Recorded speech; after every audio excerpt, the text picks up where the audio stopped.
Welcome to the Macabre Archive, where every story is more real than you'd care to think. Tonight, we've got three true tales for you: supernatural and psychological experiences lived by everyday folks, but they uncover horrors that defy all reason.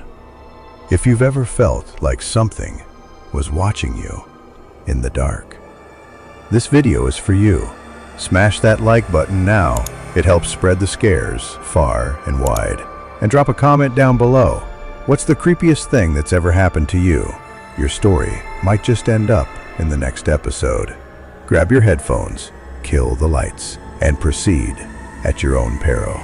Because some roads lead to places not everyone comes back from.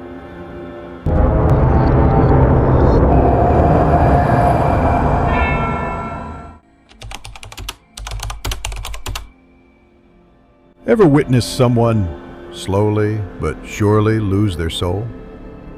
Because that's exactly what happened to the sister of one of my closest friends. Her name was Isadora. What started as an innocent crush morphed into a dark obsession, a one-way ticket to a world where love turned into a curse. Isadora fell hard for a co-worker.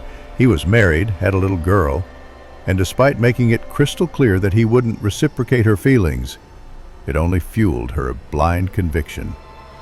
If he were free, he'd be mine. That's when the ritual started. At first it was just candles, prayers, little folk charms, but soon came the Ouija boards, voodoo dolls, jars filled with strange concoctions, and symbols scrawled all over her room. The vibe in the house shifted. Heavy, stagnant, like darkness had taken root there. At first, everyone just chalked it up to depression. Doctors said that's all it was. Tests came back clean, nothing physically wrong, but something was off, deeper than skin. She wasn't eating, wasn't sleeping. She wasted away to almost nothing. Her eyes always seemed glazed over, and the nights started being punctuated by screams. Screams tearing through the silence of the early morning, screams coming from her room. She'd say something was inside her, in her stomach, burning, tearing, suffocating. Her parents, beside themselves, tried everything. Doctors, therapists, hospitals. Nothing. Then came the faith healers, the root doctors, the priests. But with each visit, Isadora just sank further. She started muttering to herself, crying non-stop, begging forgiveness for something she never named. And every time I visited the house, I felt like I was being watched, like something was there, something that wasn't human. There came a time when Isadora just wasn't herself anymore. The vibrant, dreamy girl had been replaced by a shell, a body inhabited by something missing. On one of the darkest days, a priest was called in to administer last rites. But what happened that afternoon would be forever etched in memory. The moment she saw the priest enter, Isadora screamed with a voice that wasn't her own. She screamed so loud, neighbors came pouring out of their houses. She thrashed in bed, clawing at her face, her legs, her stomach. She hurled objects at the priest, screaming for them to leave her be. In the midst of the chaos, her mother asked the priest if it was possession. He simply replied, "No, her soul, it's just not here anymore." And soon after, she died. But even in death, her story found no peace. As they prepared the body, it still moved. Spasms, shivers. Tests were run. She was, indeed, dead. But when they tried to place her in the coffin, something strange happened. The body just wouldn't fit. No matter how hard they tried, something resisted. It was only when the priest returned and prayed for her soul that they were finally able to close the lid. But even that wasn't the end. At the wake, when the man she'd been obsessed with arrived, The coffin creaked. Twice. The wooden frame gave way, as if something inside was reacting. Since then, the family's house has stood empty. No one lives there anymore. Palm frond cross on the door. Candles, prayers. Those who pass by avert their gaze. And on Holy Week nights, locals still claim to see a gaunt figure standing at the window, pale, watching, waiting. Picture yourself cruising down a never-ending highway late at night, when suddenly you get that eerie feeling you're not alone. That's exactly what happened to young Raphael on New Year's Eve, driving to a buddy's party. He'd been on a long haul through backcountry roads, the darkness so thick it felt like another dimension. Then his headlights caught a figure standing by the side of the road. He figured it was someone lost. But it was a woman in white, still as a statue, her back to him, like she was part of the scenery. Raphael, without thinking, kept his high beams on, but something in her reflection stopped him from looking away as he passed. Little did he know, that figure was about to change everything. Minutes later, checking his rearview mirror, he saw her turn, slow and deliberate, and lock eyes with him.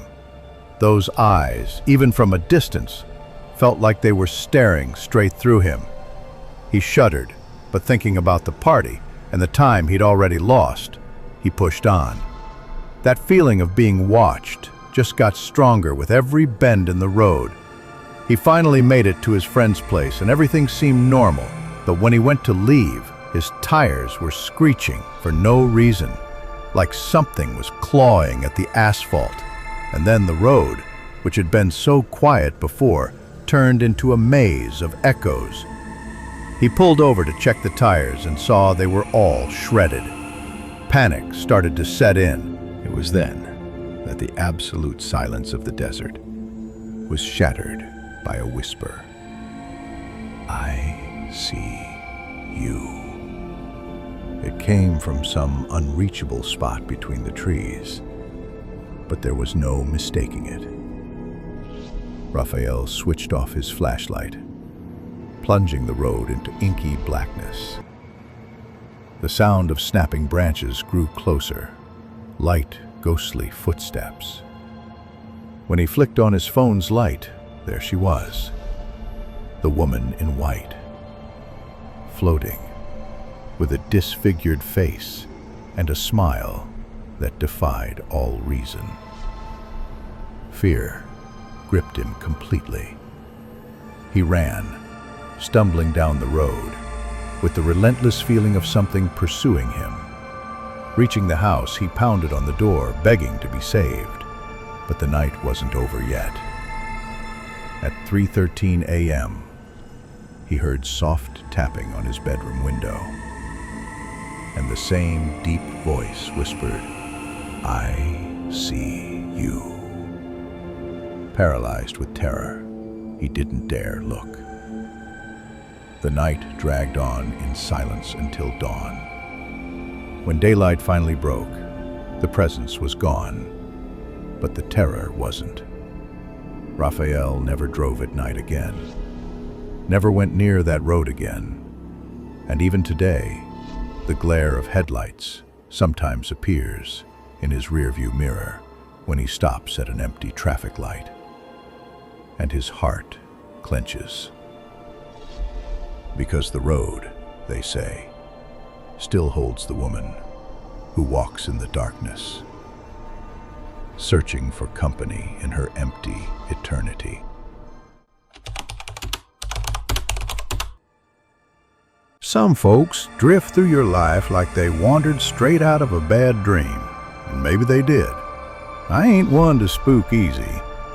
Been a long-haul trucker for over 20 years, used to empty highways, deafening silences, and long, lonely nights. But that night, something got to me. It was a stretch of road between South Carolina and Georgia. I'd pulled into a greasy spoon diner to grab some coffee and stretch my legs. Place was practically deserted, but I got the creeps the second I walked in. There was a woman sitting alone on the porch. She didn't look out of place exactly, but something in her eyes made me pause. Too dark, too deep. And when she looked at me, felt like someone was rifling through my head without so much as a by your leave. She stood up and walked over, asked if I could give her a ride, said she was headed the same way. I almost said no, almost, but there was something in her gaze, hard to put my finger on it, like saying no wasn't really an option. She climbed into the cab and settled in without a peep. The dark highway swallowed us whole. We drove for miles without a word. Then, out of the blue, she started talking about my mother, my father, my brother, all gone for years. But it wasn't just vague stuff. She was describing memories only I knew about, private details, things that were said in quiet moments, smiles nobody else ever saw. It was plain impossible. I nearly slammed on the brakes right there. I chuckled, trying to play it cool, asked if she was some kind of psychic. She just smiled, a serene smile, but one that sent a chill right down to my marrow. "I've met them on the other side," she said. That's when my hands started to tremble. Not only did she know the dead, she talked like she was just back from a trip there. Said soon, real soon, I'd be seeing them too. She painted a picture of the reunion, said they were waiting for me, that it'd be beautiful, but inevitable. I started sweating bullets. I looked at her and something in her face had shifted, paler, less human. The truck cab felt colder, and the silence around us was thick enough to cut with a knife, like the world had just hit pause. That's when she asked to be let out, in the middle of nowhere. No houses, no lights, no damn reason. I could barely stammer, but I pulled over. She opened the door, turned to me and whispered, "You're already on your way." She stepped out calmly and vanished into the brush like smoke. I sat there, dumbstruck, scared stiff to drive on. Ever since that night, I've been haunted by the same nightmare. I'm driving, and she's in the passenger seat, staring at me, telling me the end is nigh. And the kicker? My own dead are there too, all grinning like Cheshire cats, waiting for me, calling my name. I've woken up screaming more times than I can count, and every time I drive through that area, I kill the radio, turn off the GPS, and pray to God I don't see her again. All right, you know the drill. It's not ghosts that truly scare us. It's the real-life accounts left behind by those who saw it, felt it, and lived to tell the tale. Now tell me this, would you have the guts to spend a night in the places from these stories? Drop a comment below, and if something like this has ever happened to you, share it. The next episode of Macabre Archive might just feature your story. Enjoyed the video? Then smash that like button. It shows the platform you want more dark, real, and spine-chilling content like this. Subscribe to the channel and hit that notification bell, because here, every week, we unearth what the internet tries to bury. And remember, fear doesn't come from the dark. It comes from what's still watching you, even after you close your eyes.